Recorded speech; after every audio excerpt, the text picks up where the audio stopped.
Hallelujah, Hallelujah, Hallelujah, Hallelujah.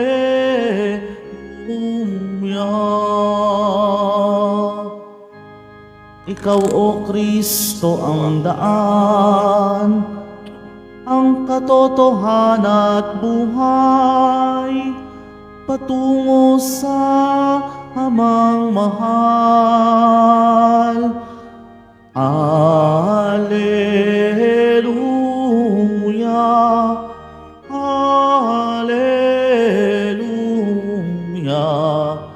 Alleluia, Alleluia.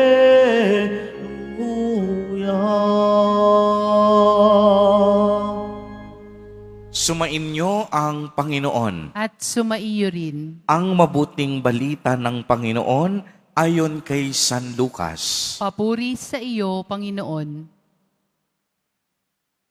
Isang araw ng pamamahinga, naparaan sina Jesus sa triguhan. Ang kaniyang mga alagad ay nangitil ng uhay at ang kinalang kinain ang mga butil matapos ligisin sa kanilang mga kamay. Bakit ninyo ginagawa sa araw ng papamahinga ang ipinagbabawal ng kautusan? Tanong ng ilang Pariseo. Sinagot sila ni Jesus, hindi ba ninyo nabasa ang ginawa ni David nang magutom siya at ang kaniyang mga kasama?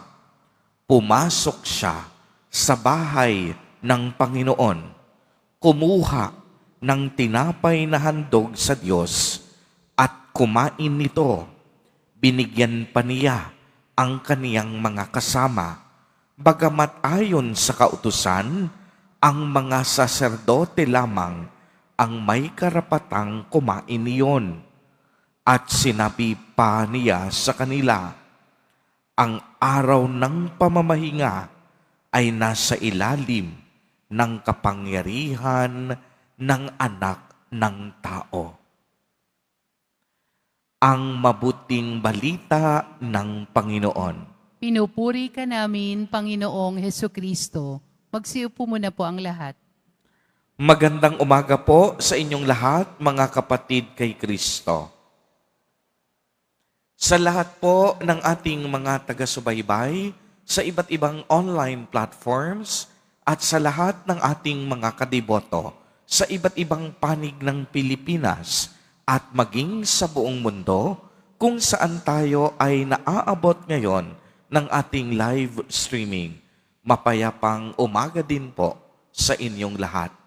Purihin at dakilain natin ang ating Panginoon, ang mahal na poong Jesus Nazareno. Mga kapatid kay Kristo at mga kadiboto, malugod po namin kayong tinatanggap sa Basilica Minor at Pambansang Dambana ni Jesus Nazareno. Pagkatapos pong likhain ng Diyos ang sanlibutan, minabuti niya na siya ay magpahinga. Ang araw po ng pamamahinga ay ginawa at niloob mismo ng Diyos. Sa loob ng isang linggo, ang 6 na araw ay nakalaan para sa ating mga pansariling gawain at naisin. Subalit, ang 7 araw ay dapat ilaan para sa Panginoon. Kaya nga po tinuturing na banal o sagrado ang araw ng pamamahinga. Kaya't ganito na lamang ang pagkagulat ng mga Pariseo. Agad nilang pinuna ang mga alagad ni Jesus na pumipitas ng trigo sa araw mismo ng pamamahinga.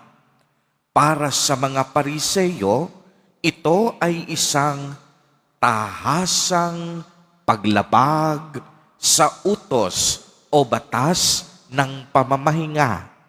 Bakit, Father? Dahil para sa kanila, wala silang dapat gawin kung hindi ang magpahinga. Bawal silang magtrabaho, bawal silang kumilos, bawal gumawa ng anumang bagay dahil dapat nakalaan ang araw na iyon sa pagpapahinga ng katawan. Subalit pagmasdan ninyong mabuti, agad silang sinagot ni Jesus nang banggitin niya ang kwentong naganap kay Haring David at sa kaniyang mga kasamahan noong sila ay mamamatay na sa gutom. Kinain nila ang mga alay mula sa altar na dapat ang mga pari o ang mga saserdote lamang ang maaaring humawak at kumuha. Kaya't ito'y naging kakaibang pagkakataon sapagkat ginawa iyon ni David upang iligtas ang kaniyang mga kasama sa banta ng pagkagutom. Iginiit ni Jesus na ang tunay na aral tungkol sa pamamahinga, ipinaliwanag niya na ang araw ng pamamahinga ay ginawa ng Diyos para sa tao at hindi ang tao ay nilikha para sa araw ng pamamahinga. Ano ang ibig sabihin nito? Ang mga batas ay nilikha ng Diyos hindi upang limitahan ang tao sa kaniyang pagmamahal sa Diyos.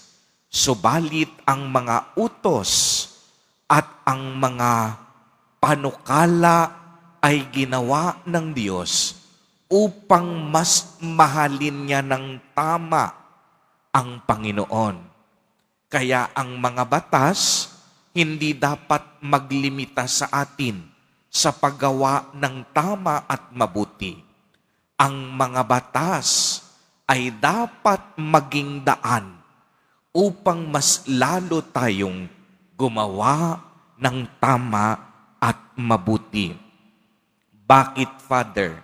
Kasi para sa mga Pariseyo, kailangang tumigil ang mundo kapag araw ng pamamahinga.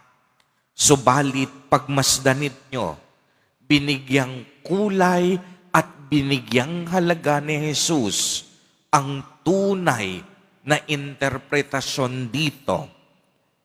Hindi nangangahulugang wala na silang dapat gawin kahit ano. Subalit maliwanag ang paliwanag ni Jesus na bagamat mahalagang ilaan natin ang araw ng pamamahinga para sa Diyos, hindi nangangahulugang titigil na tayo sa paggawa ng tama at mabuti. Hindi nangangahulugang wala na tayong pakailam sa pangangailangan ng ibang tao dahil araw ng pamamahinga. Hindi rin nangangahulugan na titigil na tayo sa ating pagmamalasakit at pakikipagkapwa-tao. Ipinaliwanag ni Jesus na magiging mas makabuluhan ang araw ng pamamahinga kung tayo ay hindi hihinto sa paggawa ng tama at mabuti at patuloy nating ipapamalas ang ating pagmamahal sa Diyos sa pamamagitan ng pagtulong sa mga dukha at nangangailangan. Uulitin ko po, mga kapatid, ipinaliwanag sa atin ni Jesus Nazareno na ang araw ng pamamahinga ay hindi nangangahulugang wala na tayong pakialam sa ibang tao. Mas nagiging makabuluhan ito kung patuloy ang paggawa natin ng tama at mabuti, at higit sa lahat, patuloy na pagmamalasakit sa mga taong nangangailangan. Mga kapatid, hindi binura ni Jesus ang kahalagahan ng pamamahinga, kung hindi binigyan niya ito ng tunay na pagpapahalaga. Napakahalaga po sa atin na maglaan ng oras at panahon sa araw ng pamamahinga dahil ito ay para sa ating ikabubuti. Subalit ang araw ng pamamahinga ay hindi lang tungkol sa pisikal na katawan, kung hindi ito ay tungkol sa ating relasyon sa Diyos. Ang pakikibahagi sa banal na Eucharistia ang magpapaunlad ng ating espiritual na pangangailangan. Sa araw ng pamamahinga, tayo ay nagsisimba at tinatanggap natin ang tunay na katawan ng Panginoon. Dahil sa pagtanggap natin kay Jesus, ito ang tunay na nagpapabanal sa atin. Kaya nga ang misa hindi natatapos sa loob ng simbahan. Kapag natanggap na natin sa ating buhay si Jesus Nazareno, dapat paglabas natin ng simbahan, makita sa ating mga mukha, buhay at pag-uugali si Jesus Nazareno.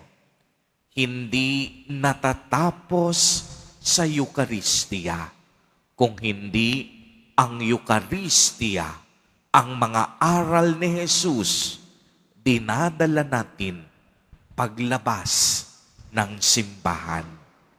Mga kapatid kay Kristo at mga kadiboto, walang pinipiling araw ang paggawa ng tama at mabuti.